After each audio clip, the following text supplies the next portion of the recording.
Welcome back. ಸಾರಿಗೆ ಮುಖಂಡ ಅನಂತ ಸುಬ್ಬರಾವ್ ನಿಧನದ ಹಿನ್ನೆಲೆ ಮುಂದೂಡಿಕೆ ಆಗಿದ್ದ ಸಾರಿಗೆ ನೌಕರರ ಮುಷ್ಕರಕ್ಕೆ ಡೇಟ್ ಫಿಕ್ಸ್ ಆಗಿದೆ. ಫೆಬ್ರವರಿ 19ರಂದು ಮುಷ್ಕರ ನಡೆಸಲು ಸಾರಿಗೆ ಸಂಘಟನೆಗಳು ಮುಂದಾಗಿವೆ. ಬೇಡಿಕೆ ಈಡೇರುವವರೆಗೂ ಹೋರಾಟ ನಡೆಸುವ ಎಚ್ಚರಿಕೆ ಕೊಟ್ಟಿದ್ದಾರೆ.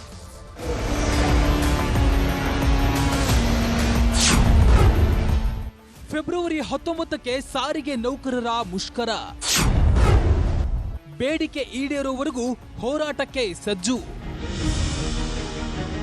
ಎಲ್ಲವೂ ಅಂದುಕೊಂಡಂತೆ ಆಗಿದ್ರೆ ಜನವರಿ 29ಕ್ಕೆ ಸಾರಿಗೆ ನೌಕರರ ಮುಷ್ಕರ ನಡೀಬೇಕಿತ್ತು.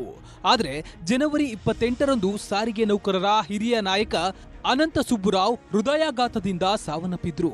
ಹೀಗಾಗಿ ಸಾರಿಗೆ ನೌಕರರ ಮುಷ್ಕರವನ್ನ ದಿನಾಂಕ ನಿಗದಿ ಮಾಡದೆ ಮುಂದೂಡಿಕೆ ಮಾಡಲಾಗಿತ್ತು.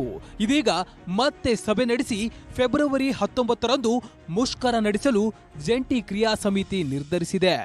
ಈಗ ಎಚ್.ವಿ. ಅನಂತ ಸುಬ್ಬರಾವ್ ಅವರ ಆತ್ಮಕ್ಕೆ ಶಾಂತಿ ಸಿಗಬೇಕು ಅಥವಾ ನಾವೊಂದು ಶ್ರದ್ಧಾಂಜಲಿಯನ್ನು ಕೊಡಬೇಕು, ಅವರ ಹೋರಾಟವನ್ನು ಮುಂದುವರಿಸಬೇಕು ಅನ್ನೋದಾದರೆ ನಾವು ಸಾರಿಗೆ ನಿಗಮಗಳ ನೌಕರರ ಬೇಡಿಕೆ ಏನಿದೆ ಈ ಬೇಡಿಕೆಯನ್ನು ರಾಜ್ಯ ಸರ್ಕಾರ ಇತ್ಯರ್ಥ ಮಾಡಲಿಕ್ಕೆ ಒತ್ತಾಯ ತರಬೇಕು ಅಂತ ಹೇಳಿ ದಿನಾಂಕ 19/2/2026ಕ್ಕೆ ನಾವು ಅದನ್ನು ನಡೆಸ್ತಾ ಇದ್ದೀವಿ.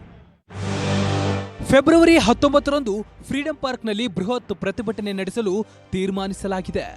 ಬೆಳಗ್ಗೆ 10 ಗಂಟೆಯಿಂದ ಸಂಜೆ 4 ಗಂಟೆವರೆಗೂ ಕೂಡ ಪ್ರತಿಭಟನೆ ನಡೆಯಲಿದೆ. ಈ ದಿನದಂದು 4 ನಿಗಮಗಳ ನೌಕರರು ಕೆಲಸಕ್ಕೆ ಗೈರಾಗಿ ಪ್ರತಿಭಟನೆಗೆ ಹಾಜರಾಗುವ ಸಾಧ್ಯತೆ ಇದೆ. ಅಲ್ಲದೆ ಸರ್ಕಾರ ಬೇಡಿಕೆ ಈಡೇರಿಸದಿದ್ರೆ ಮುಷ್ಕರ ತೀವ್ರ ರೂಪಕ್ಕೆ ತಿರುಗುವ ಎಚ್ಚರಿಕೆ ನೀಡಲಾಗಿದೆ. ಸಾರಿಗೆ ಮುಖಂಡ ದಿವಂಗತ ಅನಂತ ಸುಬ್ಬರಾವ್ ಅವರ ರೂಪುರೇಷೆಯಂತೆಯೇ ಮುಷ್ಕರ ನಡೆಸಲು ಮುಂದಾಗಿದ್ದಾರೆ. ನಮಗೆ ಮುಷ್ಕರ ಆಗದೇ ಇದ್ರೆ ಈ ಸರ್ಕಾರ ನಮಗೆ ನ್ಯಾಯಯುತವಾದಂಥ ಬೇಡಿಕೆಯನ್ನು ಈಡೇರಿಸೋದಿಲ್ಲ ಅನ್ನುವಂಥ ಒಂದು ತೀರ್ಮಾನಕ್ಕೆ ಬಂದಿದ್ದಾರೆ. ಆದ್ದರಿಂದ ನಾವು ಇದೆಲ್ಲವನ್ನು ಗಮನದಲ್ಲಿಟ್ಟುಕೊಂಡು ರಾಜ್ಯ ಸರ್ಕಾರವನ್ನು ಮತ್ತೊಮ್ಮೆ ಎಚ್ಚರಿಸೋಣ, ಅವರು ಕೂಡಲೇ ಮಾತುಕತೆ ಮೂಲಕ ಸಮಸ್ಯೆನ ಬಗೆಹರಿಸಲಿ ಅಂತಕ್ಕಂಥ ಹಿನ್ನೆಲೆಯಲ್ಲಿ 19ನೇ ತಾರೀಕಿಗೆ ನಾವು ಕರೆ ಕೊಟ್ಟಿದ್ದೀವಿ. ಸಾರಿಗೆ ನೌಕರರು ಸರ್ಕಾರಕ್ಕೆ ಪ್ರಮುಖ 2 ಬೇಡಿಕೆಯನ್ನ ಇಟ್ಟಿದ್ದಾರೆ. 2020ರಿಂದ 2023ರವರೆಗಿನ ವೇತನ ಹೆಚ್ಚಳದ ಹಿಂಬಾಕಿ ವೇತನ ಹಾಗೂ 2024ರಿಂದ ಇಲ್ಲಿಯವರೆಗೆ ವೇತನ ಹೆಚ್ಚಳಕ್ಕೆ ಒಪ್ಪಂದಕ್ಕೆ ಆಗ್ರಹಿಸಿ ಪಟ್ಟು ಹಿಡಿಯಲಾಗಿದೆ. ಕಳೆದ 2 ವರ್ಷಗಳಿಂದ ಬೇಡಿಕೆ ಈಡೇರಿಸುವಂತೆ ನಿರಂತರವಾಗಿ ಹೋರಾಟ ಮಾಡುತ್ತಿದೆ.